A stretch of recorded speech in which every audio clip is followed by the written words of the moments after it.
তাহলে প্রথম আমাদের যেটা নিয়ে আমি আলোচনা করবো সেটা হচ্ছে আপনার হিসাব বিজ্ঞান। হিসাব বিজ্ঞান জিনিসটা কি? তো আমি যদি তোমাকে ২ টা জিনিস ভাগ করি, এই নামটাকে তুমি আমাকে কিন্তু ২ টা জিনিস ভাগ করতে পারবা, তাই না? একটা হচ্ছে হিসাব আর একটা হচ্ছে বিজ্ঞান। তো আমি ১ম এ আপনাকে হিসাব নিয়ে আলোচনা করছি। হিসাব জিনিসটা কি? তো যদি আমি সহজ ভাষায় বলতে চাই, হিসাব জিনিসটা হচ্ছে কোনো কিছু খাতায় লিখে রাখাকে হিসাব বলে। একবারে সহজ কথা। কঠিন কিছু না। এটার আরো সংজ্ঞা আছে, বিভিন্ন বইয়ে বিভিন্ন সংজ্ঞা আছে। কিন্তু তুমি যেহেতু একবারে নতুন, তুমি ক্লাস 9 এ পড়ো, তোমার বেসিক একবারে দুর্বল। দ্যাটস হোয়াই আমি তোমাকে একবারে সহজ করে বোঝাচ্ছি। তাহলে হিসাব জিনিসটা কি স্যার? হিসাব জিনিসটা হচ্ছে একবারে সহজ, তোমার কোনো কিছু খাতায় লিখে রাখি হিসাব বলে। সমাধান একবারে শেষ। তো হিসাব হচ্ছে কি?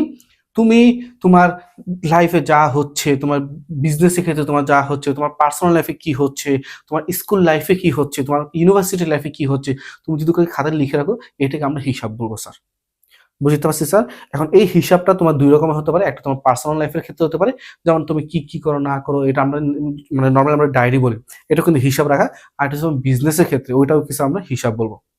লাস্ট হচ্ছে স্যার বিজ্ঞান। তো হিসাব বিজ্ঞানকে তুমি দুটো একসাথে করো তাহলে কি দাঁড়ায়? তাহলে ওই যে তুমি যে হিসাবটা করছো ওইটা বৈজ্ঞানিক পদ্ধতিতে কি স্যার সংরক্ষণ করা? বৈজ্ঞানিক পদ্ধতি কি স্যার ব্যবস্থাপনা করা? বৈজ্ঞানিক পদ্ধতি কি স্যার এটা নিয়ন্ত্রণ করা হচ্ছে আপনার হিসাব বিজ্ঞান।